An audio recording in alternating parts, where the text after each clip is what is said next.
ಈಗ ಬನ್ನಿ ಮಾತಾಡಿ ಅಧ್ಯಕ್ಷರೇ. ಒಂದು ಈ ಕಾಂಪ್ರಮೈಸ್ ಫಾರ್ಮುಲಾ ಮಾಡೋಣ. ಈಗ ಪಾಪ ಬಸನಗೌಡರು ಹೇಳಿದ್ದು ಬಹಳ ಅತ್ಯಂತ ಈಗ ಅವ್ರದೇ ನಿಲ್ತಕ್ಕಂತ ವಿಷಯ. ಮತ್ತೆ ಮತ್ತೆ ಅಲ್ಲಿ ಡೈವರ್ಟ್ ಆಗ್ತಾ ಅವ್ರು ಮಾತಾಡಿ ಮುಗಿಸ್ಲಿ ಒಮ್ಮೆ. ಇಲ್ಲಿ ಚರ್ಚೆ ಟೈಮ್ ಇಲ್ಲಲ್ಲ. ಬಹಳ ಸೂಕ್ತವಾಗಿರ್ತಕ್ಕಂತ ಒಂದು ಮಾತು ಹೇಳಿದ್ದಾರೆ. ಅವ್ರ ಜೊತೆಲಿ ಹೋಗುವಂತ. ಅದಕ್ಕೆ ಈಗ ಏನ್ ಮಾಡೋಣ, ಈಗ ನಾವೆಲ್ಲರೂ ಕೂಡ್ಕೊಂಡು ವಿನಂತಿ ಮಾಡ್ಕೊಂಡು ಸಿದ್ದರಾಮಯ್ಯನವರಿಗೆ ನಾವು ವಿನಂತಿ ಮಾಡ್ಕೋತೀವಿ. ಈಗ ಪರಮೇಶ್ವರ್ ಅವ್ರ ಮುಖ್ಯಮಂತ್ರಿ ಮಾಡ್ಬೇಕಂತ ಅಪೇಕ್ಷೆ ಇದೆಯಲ್ಲ, ನಾವೆಲ್ಲದಕ್ಕೂ ತ್ಯಾಗ ಹಾಕಿವಿ. ಪರಮೇಶ್ವರ್ ಮುಖ್ಯಮಂತ್ರಿ ಮಾಡ್ಲಿಕ್ಕೆ ನಾವು ಪ್ರಯತ್ನ ಮಾಡ್ತೀವಿ. ಒಂದ್ ಕೆಲಸ ಮಾಡಿ, ಕೇಳಿ, ರಾಷ್ಟ್ರದ ಪ್ರಧಾನಮಂತ್ರಿಗಳನ್ನು ಒಬ್ಬ ದಲಿತರನ್ನಾಗಿ ನಾವು ಮಾಡ್ತೀವಿ ಅಂತ ಘೋಷಣೆ ಮಾಡಿ. ಇಡೀ ಭಾರತ ದೇಶಕ್ಕೆ ದಲಿತರನ್ನೇ ನಾವು ಪ್ರಧಾನಮಂತ್ರಿ ಮಾಡ್ತೀವಿ ಅಂತ ಘೋಷಣೆ ಮಾಡಿ. ತಾಕತ್ತಿದ್ರೆ ಇದ್ರೆ ನೀವು ಆಯ್ತು. ರಾಷ್ಟ್ರಪತಿ ಮಾಡಿದವ್ರು ನಾವು ಒಂದ್ ದಿವಸ ಪ್ರೈಮ್ ಮಿನಿಸ್ಟರ್ ಮಾಡ್ತೇವೆ. ಅಧ್ಯಕ್ಷರೇ, ಕಾಂಗ್ರೆಸ್ನವರು ಮಲ್ಲಿಕಾರ್ಜುನ್ ಖರ್ಗೆ ಅವ್ರನ್ನ ಮುಖ್ಯಮಂತ್ರಿ ಮಾಡಲ್ಲ. ನಿಮಗೆ ಆಯ್ತು. ಈಗ ಸಿದ್ದು ಸವದಿ ಅವರೇ, ನೀವೆಲ್ಲ ಮುಖ್ಯಮಂತ್ರಿ ಪ್ರಧಾನಮಂತ್ರಿ ಬಗ್ಗೆ ಮಾತಾಡ್ತೀರಿ, ಸ್ಪೀಕರ್ ಅನ್ನು ಯಾರಾಗ ಮಾಡ್ತೀರಿ ಹೇಳಿ. ಈಗ ಒಂದು ಇಲ್ಲಿಯವರೆಗೆ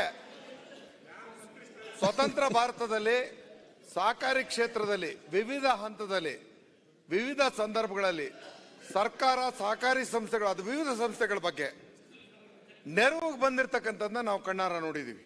ಓಕೆ, ಸಾಕಷ್ಟು ದಾಖಲಾತಿಗಳಿದಾವೆ. ನಾವು ರೈತ ವರ್ಗದವರೇ, ಕೂಲಿ ವರ್ಗದವ್ರು ನಾವು ಜಾಸ್ತಿ ಇರ್ಬೋದು. ಆದರೆ ಭೂ ಒಡೆತನನ್ನ ಅವತ್ತು ದಿವಂಗತ ಶ್ರೀಮತಿ ಇಂದಿರಾ ಗಾಂಧಿ ಅವರು ನಮ್ಮ ಜನಕ್ಕೆ ಕೊಡ್ಲಿಲ್ಲ ಅಂದಿರೆ ನಮಗೆ ಭೂಮಿ ಒಡೆತನದಲ್ಲಿ ಎಷ್ಟು ಜನ ಇರ್ತಿದ್ವೋ ಇಲ್ವೋ ನಮಗೆ ಗೊತ್ತಿಲ್ಲ. ಯಾಕೆ ಮಾತಾಡ್ತೀನಿ, ಭೂ ಒಡೆತನದ ಆಧಾರದ ಮೇಲೆ ಬ್ಯಾಂಕ್ಗಳಿಂದ ನಾವು ಸಾಲ ಪಡೆಯಕ್ಕೆ ಸಾಧ್ಯ. ಕೇಳ್ರಿ, ಸ್ವಲ್ಪ ನಿಮ್ಗೆ ವಿಚಾರ ಮಾತಾಡ್ಲಿಕ್ಕೆ ಅವಕಾಶ ಕೊಡಿ. ಭೂಮಿ ಏನಾದ್ರೆ ಭೂ ಒಡೆತನ ಮಾತಾಡಿ. ಅರ್ಜಿಯಲ್ಲಿ ಆಗ್ತಿದ್ದೆ ನಾನು. ನೀವು ಯಾಕೆ ಮಾತಾಡ್ತೀರಿ? ಇಡೀ ರಾಷ್ಟ್ರ ಕೊಟ್ಟದ್ದು ಯಾರೋ? ನರೇಂದ್ರ ಸ್ವಾಮಿ ಅವರೇ, ನೀವು ಈ ಕಡೆ ನೋಡಿ.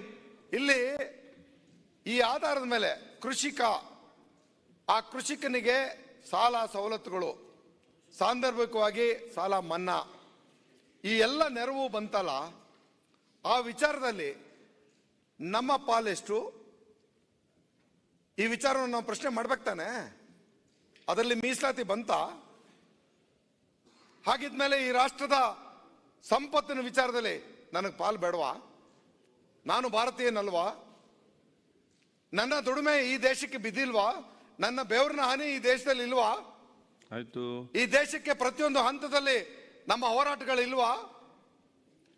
ವಿಶ್ವಜ್ಞಾನಿ ಬಾಬಾ ಸಾಹೇಬ್ ಅಂಬೇಡ್ಕರ್ ಅನ್ನೋರನ್ನ ಇವತ್ತು ಮೀಸಲಾತಿ ವಿಚಾರಕ್ಕೆ ಮಾತ್ರ ಸೀಮಿತಗೊಳಿಸಬೇಡಿ.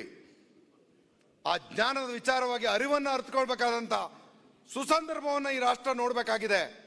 ಸಂಕುಚಿತ ಮನಸ್ಥಿತಿಯಿಂದ ಅಲ್ಲ, ಜವಾಬ್ದಾರಿ ಎಲ್ಲರ ಮೇಲಿರ್ತಕ್ಕಂಥದ್ದು. ಮನುಷ್ಯನನ್ನ ಕಾಣುವಂಥದ್ದು. ಚರ್ಚೆ ಮಾಡ್ತೀರಿ, ನಿಮಗೆ ಚರ್ಚೆ ಮಾಡ್ತೀರಿ? ನಮ್ಮ ಮೇಲೆ ಬೇಸರ ಇದ್ರೆ ಆಮೇಲೆ ಮಾತಾಡೋಣ ನಾವಿಬ್ರು. ನಿಮಗೆ ನಮ್ಮ ಮಾತೇ ಬೇಡ ಅನ್ನೋದಾದ್ರೆ ಬೇಗ ಟೈಮ್ ಆಯ್ತು, ಫಿನಿಶ್ ಮಾಡಿ ಬಿಲ್. ಅಧ್ಯಕ್ಷ, ಇಷ್ಟೇ ಬಿಲ್ಲಿಗೆ ಸೀಮಿತಗೊಳಿಸಿ. ನಮ್ಮ ವಾದ ಇಷ್ಟೇ. ಇಲ್ಲಿಯವರೆಗೆ ನಮಗೆಲ್ಲೂ ಕೂಡ, ನಾನೇ ಕಳೆದ ಸಾರಿ ಅಧ್ಯಕ್ಷ ನಾನೊಂದು ಮಾತು ಹೇಳ್ತೀನಿ. ಮಂಡ್ಯ ಜಿಲ್ಲೆಯಲ್ಲಿ ಸಹಕಾರಿ ಕ್ಷೇತ್ರದ ಚುನಾವಣೆಗೆ ನಿಂತೆ. ಜಿಟಿ ದೇವೇಗೌಡ ಸಾಕ್ಷಿ ಅವರು ನನ್ನ ಬೆಂಬಲವಾಗಿದ್ರು. ಅವತ್ತು ನಾವು ನಮ್ಮ ಗುಂಪು 7 ಜನ ಗೆದ್ವಿ,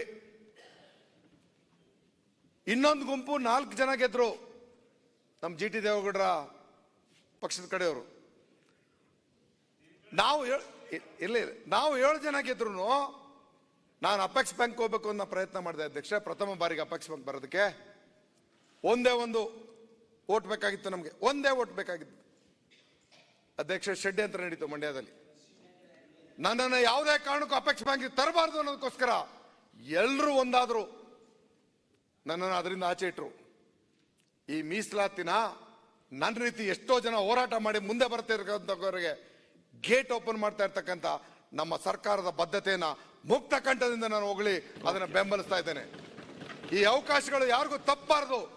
ಪ್ರತಿಯೊಂದು ವೇದಿಕೆಗಳಲ್ಲೂ ಆ ಸಮಾನ ಅವಕಾಶವನ್ನು ಕೊಟ್ಟಾಗಲೇ ನಮ್ಮ ಸಂವಿಧಾನದ ಮೂಲಾಶಯಕ್ಕೆ ಒಂದು ಅರ್ಥ ಬರತಕ್ಕಂಥದ್ದು.